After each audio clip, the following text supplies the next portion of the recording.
اللہ تبارک و تعالی نے اس کائنات کا نظام و انتظام ایسا رکھا ہے کہ اللہ کی جانب سے آنے والے حالات و احوال، ان حالات و احوال کا تعلق انسانوں کے اعمال کے ساتھ جڑا ہوا ہے۔ اگر انسانوں کے اعمال اچھے ہوں گے تو اللہ کی طرف سے آنے والے حالات بھی بہتر سے بہتر ہوں گے، اور اگر انسانوں کے اعمال خراب اور برباد ہوں گے تو اس کے نتیجے میں اللہ کی جانب سے آنے والے احوال بھی انسان کے حق میں نہیں ہوں گے۔ ساری کائنات کا نظام تو اللہ کے قبضہ قدرت میں ہے، زمین و آسمان کا مالک اللہ ہی ہے، اور زمین و آسمان میں جو چیزیں اس نے انسان کے نفع کے لیے پیدا کی ہیں وہ سب کی سب چیزیں انسان کو جب نفع دیتی ہیں جب اللہ کی منشا اور مرضی ہوتی ہے، اور اگر اللہ کی منشا اور مرضی نہ ہو تو پھر یہ چیزیں انسان کو نفع نہیں دیتی بلکہ آدمی کے لیے مضر اور نقصان دہ ہو جاتی ہیں۔ صاف صاف ارشاد فرمایا، ظہر الفساد فی البر والبحر بما کسبت ایدی الناس، کہ صحراؤں میں، خشکیوں میں اور سمندروں میں جو فسادات برپا ہوتے ہیں وہ انسانوں کے اعمال کا نتیجہ ہے۔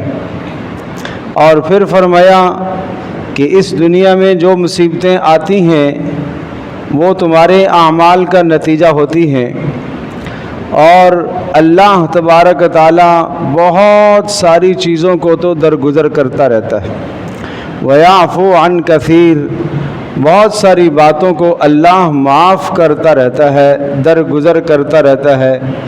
کبھی کبھی تمہارے گناہوں پر، تمہاری نافرمانیوں پر اللہ کی طرف سے کچھ پکڑ کا فیصلہ اس دنیا میں آتا ہے۔ انفرادی گناہوں پر انفرادی پکڑ کا فیصلہ ہوتا ہے، اجتماعی گناہوں پر اجتماعی پکڑ کا فیصلہ ہوتا ہے۔ فرمایا یہ اللہ کی جانب سے پکڑ کا فیصلہ اس لیے ہے لِيُذِيقَهُمْ بَعْضَ الَّذِي عَمِلُوا، تاکہ اللہ تبارک و تعالی تمہیں تمہارے گناہوں کی کچھ سزا اس دنیا میں دے دے۔ یا اللہ کیوں تو سزا دینا چاہتا ہے؟ فرمایا لَعَلَّهُمْ يَرْجِعُونَ، تاکہ یہ واپس اللہ کی طرف پلٹ کر آ جائیں، تاکہ یہ نافرمانی چھوڑ دیں، نافرمانی سے باز آ جائیں۔ مگر انسان جب نافرمانی سے باز نہیں آتا، مسلسل گناہوں پر گناہ کرتا رہتا ہے، تو پھر اللہ کی طرف سے سخت ترین عذابوں کے فیصلے ہوتے ہیں، اور وہ سخت ترین عذاب یہ بھی ہے کہ انسان کا خاتمہ ایمان پر پھر نہیں ہوتا۔ اللہ ہم سب کی حفاظت فرمائے۔ پیارے پیغمبر صلی اللہ تعالیٰ علیہ وسلم نے ارشاد فرمایا کہ جب کسی قوم کے اندر بے حیائی، فحاشی علانیہ ہونے لگ جائے گی اور سب کے سب لوگ کسی نہ کسی درجے میں اس بے حیائی، عریانی اور فحاشی میں مبتلا ہوں گے، تو اللہ کی جانب سے ایسی ایسی بیماریاں آ جائیں گی کہ جو بیماریاں تمہارے آباء و اجداد نے نہیں سنی تھی، ایسی ایسی بیماریاں اللہ پاک مسلط کر دے گا کہ جو تمہارے آباء و اجداد کے زمانے میں نہیں تھی۔ آج ہمارے زمانے میں جو بیماریاں ہیں اور جن بیماریوں سے ہمارا پالا پڑتا ہے، سابقہ پڑتا ہے، ہسپتالوں میں جاؤ تو ہسپتال بھرے ہوئے ہیں، کلینک میں دیکھو تو وہ بھری پڑی ہوئی ہے، میڈیکل کی دکانوں پر دیکھو تو وہاں بھرمار لوگوں کی، دوائیاں لینے والے، وصول کرنے والے، یہ سب کچھ کیا ہے؟ وہ امراض اور بیماریاں جو آج سے پہلے نہیں تھی، آج ان بیماریوں کا وجود آ چکا۔ باوجود یہ کہ حفظان صحت کے اسباب بھی بہت زیادہ اختیار کیے جا رہے جو آج سے پہلے نہیں تھے، مگر اس کے باوجود بھی بیماریاں بڑھتی جا رہی۔ تو لازمی نتیجہ یہ ہے کہ یہ رسول اکرم صلی اللہ تعالیٰ علیہ وسلم کا فرمان مبارک ہے، ارشاد گرامی ہے آپ علیہ السلام کا کہ جب بے حیائی اور فحاشی علانیہ ہو جائے گی تو اللہ تبارک و تعالیٰ ایسی ایسی بیماریاں لے آئے گا جو تمہارے آباء و اجداد نے نہیں سنی تھی۔ اب بے حیائی اور عریانی اور فحاشی کس طرح سے ہے؟ کچھ لوگ تو ایسے ہیں جو بے حیائی اور عریانی کو فروغ دینا چاہتے ہیں، معاشرے میں اسے پھیلانا چاہتے ہیں۔ کچھ لوگ ایسے ہیں کہ وہ بے حیائی اور عریانی کو پھیلانا تو نہیں چاہتے، لیکن پھیلتی ہوئی بے حیائی اور عریانی پر وہ خاموش، تو گویا کہ ان کی رضا بھی شامل ہو گئی ہے۔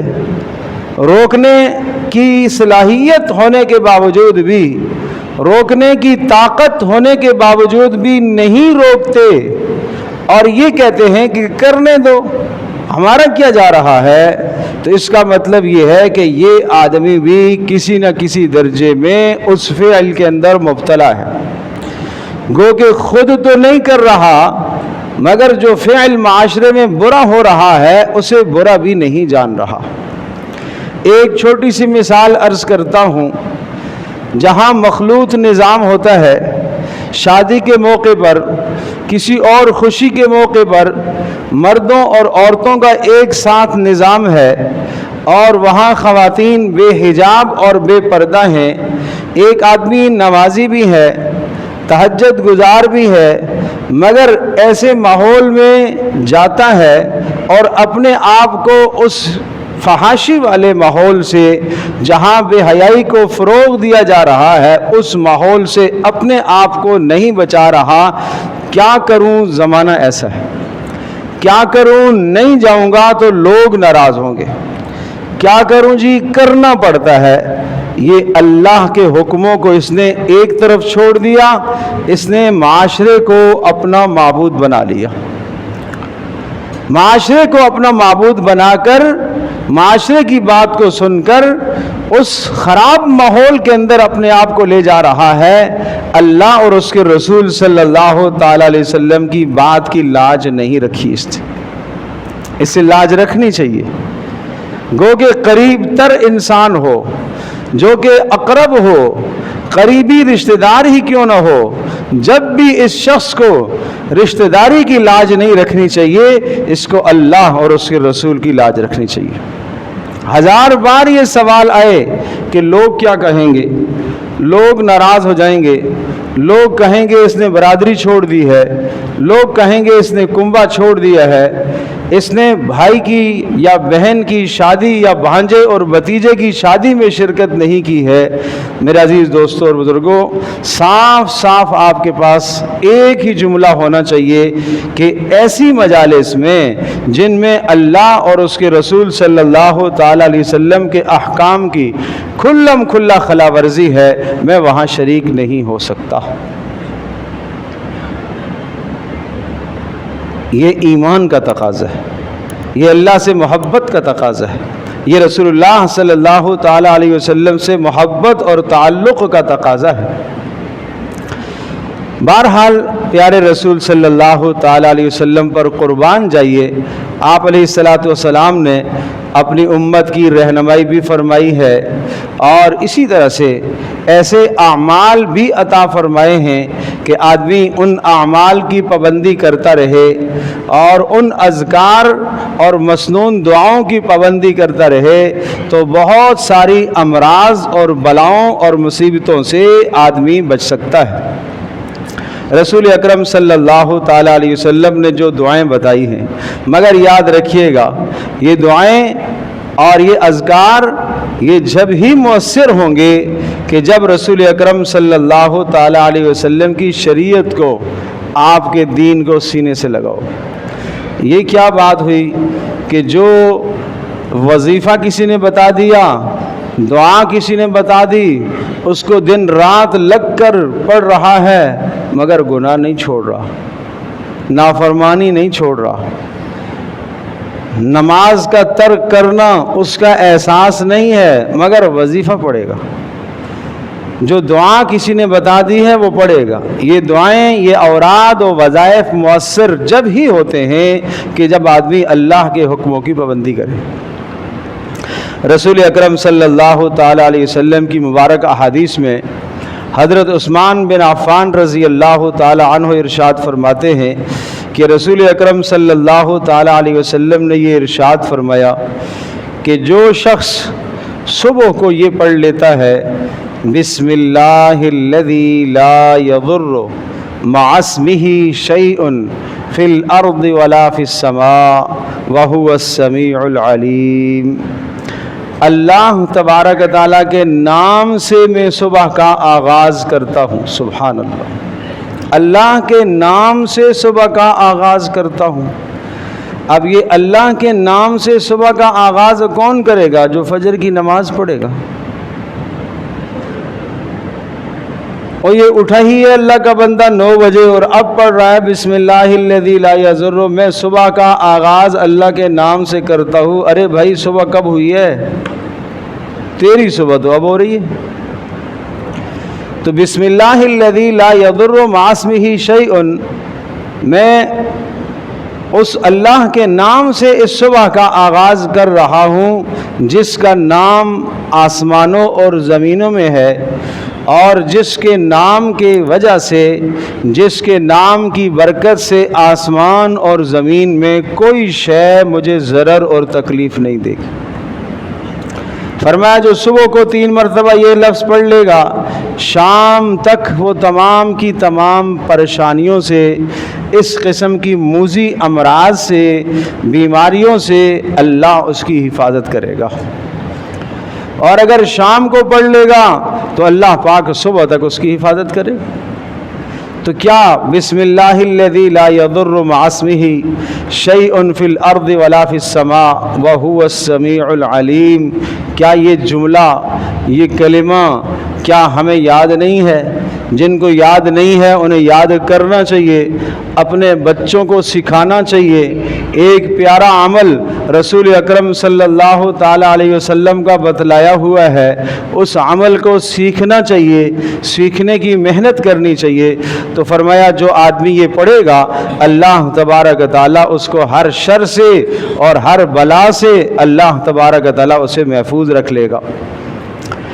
ایک اور دوسری روایت ہے، حضرت ابو ہریرہ رضی اللہ تعالی عنہ سے روایت ہے کہ پیارے رسول صلی اللہ تعالی علیہ وسلم کے پاس ایک شخص آیا اور اس نے آ کر کہا کہ رسول مجھے رات کو بچھو نے ڈس لیا، مجھے رات کو بچھو نے ڈس لیا۔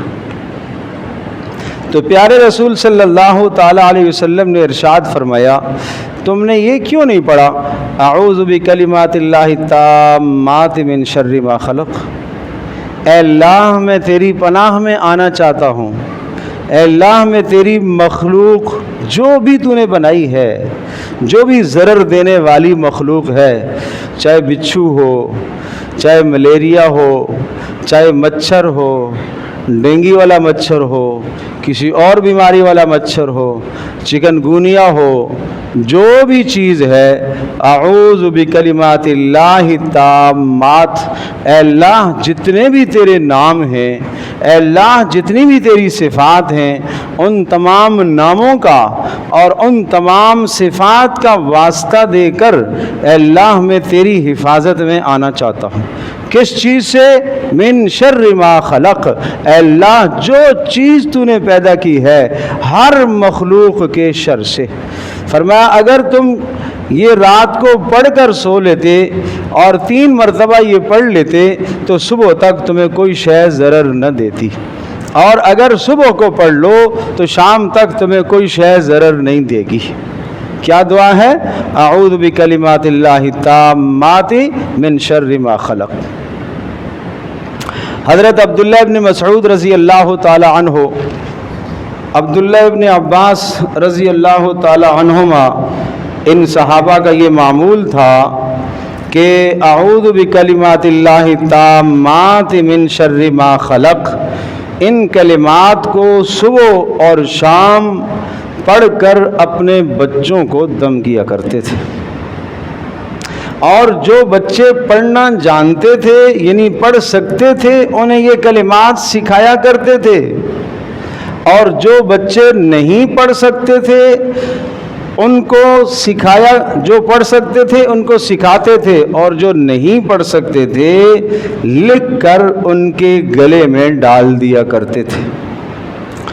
جو تعویذ کا جواز ہے نا وہ اسی حدیث سے ہے کہ اعوذ بکلمات اللہ التامات من شر ما خلق، یہ لکھ کر بچوں کے گلے میں ڈال دیا کرتے تھے۔ بہت سارے لوگوں کے گلوں میں الٹی سیدھے چیزیں ڈلی ہوتی ہیں، کسی نے کالا دھاگا ڈالا ہوا ہے، کسی نے یہاں کالا باندھا ہوا ہے، کسی نے پیروں میں کالا باندھا ہوا ہے۔ کس لیے بھائی؟ مجھے نظر نہ لگے۔ میرے پیارے، ان دھاگوں سے کیا ہوگا؟ اگر کچھ کلام ہے، اگر کچھ شے مؤثر ہو سکتی ہے تو رسول اللہ صلی اللہ علیہ وسلم کا بتایا ہوا کلام مؤثر ہو سکتا ہے، دھاگوں سے کچھ نہیں ہوتا۔